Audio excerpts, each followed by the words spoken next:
Today, we're hugely privileged to have Zoe Bailey, Director of Strategic Development at BDO, join us for Innovation Insights.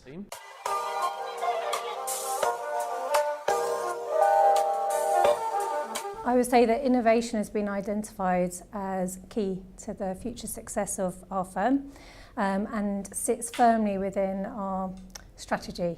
So our strategy is build, and within the D, that stands for digital mindset. That's where you'll find our innovation strategy. We have a board that is responsible for driving that, and it is a key priority that everybody is aware of. There's a massive drive to involving stakeholders in innovation, and you've been telling me about some really cool ways in which you drive employee innovation. Can you touch on that for everyone watching today? So when we first thought about innovation, it's such a huge topic, and it's one that involves and requires huge engagement from your people. So we thought about how we were going to achieve this. We know from lots of change programs, because basically this is a big change management program for us, that you really need a volunteer army to really help get things working. So we identified that we were going to have to go out to the business and ask for help. As you know, our strategy is build, so we came up with the concept of innovation builders. And so we went out to the business. Now we're a matrix organisation, so we're quite complex. We're organised by geography, by specialism, by support functions. And we believed it was important that every one of those was represented.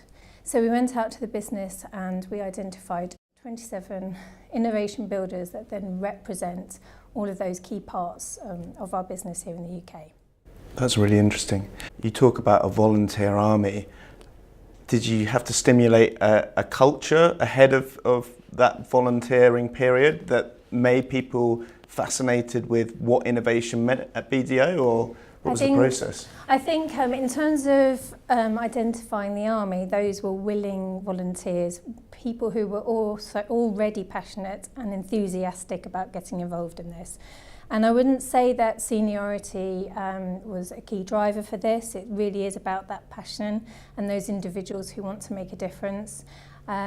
So our innovation builder team, for example, have partners sitting on it, and then have really passionate, more junior people who are our trainees, all the way up to director and partner level. So it was really very much about those people who could drive that change through influencing, strong communication skills, and people who just really wanted to get stuck in. It is then their responsibility, coming back to your question, to help drive that cultural change that we're looking for in the firm. Talk to me about the key responsibilities an innovation builder has once they join that team. So I would say that we're making it up a little bit as we go along. Being innovative. So, yeah, absolutely. A bit of license to be creative. So we brought the team in and we launched it at the back end of last year at our leaders conference. So that was important. That was the first step. And that was important because we had all of our partners, directors and principals hearing the same message about the importance we were placing on this and their role in supporting it, because quite often if you have a barrier at the top, it's difficult to actually get the traction you need and for something to actually happen. So that was a key step. We then met with our innovation builders and we ran a really fun workshop. It wasn't particularly driven at identifying innovation at that stage. It was really about getting them to think differently and really identifying where they might need some support. We are an accountancy firm, and accountancy firms tend to be quite risk adverse. So actually trying to say it's okay to fail, it's okay to think differently was our first hurdle that we wanted to work with that team. The responsibility of the Innovation Builder team is to then engage with the business at large and start to capture some of those ideas and encourage people to contribute to a central platform that we have that captures those ideas. And I think the majority of those early days are that incremental change, what we call hints and tips. Yeah. And we are having a few more transformational ideas, but they are taking longer to come out of that process. So Zoe, to wrap up, I'd really like you to tell me something that probably was going to feel like it was never going to happen maybe 10 years ago at BDO, and now it's a fully integrated part of the organisation, like ideas or innovations that fall into that kind of category?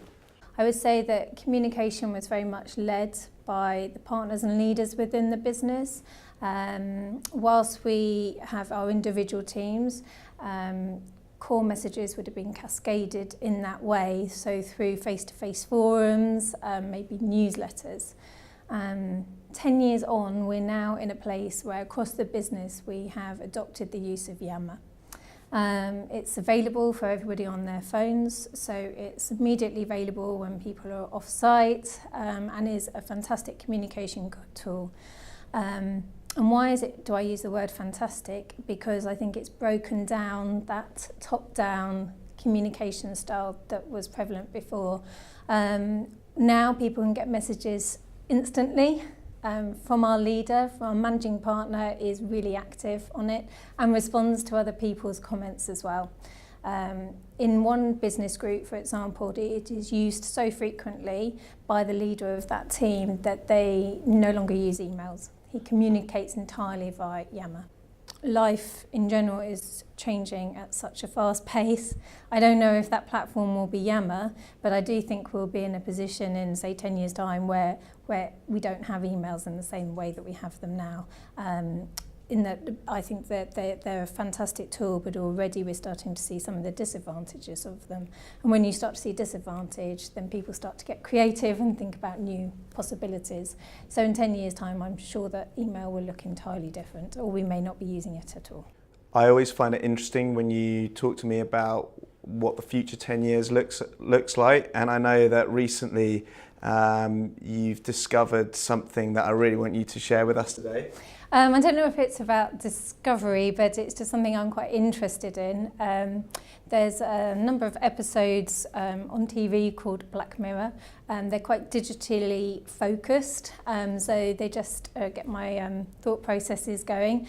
One of these episodes was basically taking the concept of Facebook and how we like pictures and what people have put on Facebook, and taking that to the next level where actually people start to like people's lifestyle choices. And then what this program then suggested was that as a consequence of that, you might get preferential mortgage rates, you might be able to rent an apartment in a particular neighbourhood you like, you might be able to, if you're going on holiday, get a better car hire deal, etc.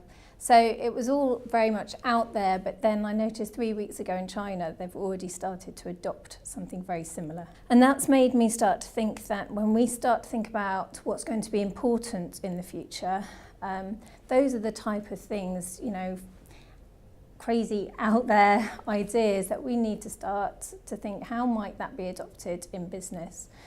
So it could be even that we start to provide assurance on those types of products to our clients and to our people. I think if we are rated in a similar way, or if that does become a concept that becomes sticky, then what sort of impact will that have on our people, on their mental health? We had Mental Health Awareness Week last week, and that's a big topic, not just for our business, but for all businesses. So maybe that we have psychologists working within our environments to help people work through those. So I think we need to start thinking broader, because that's what innovation is all about, and it's about the future.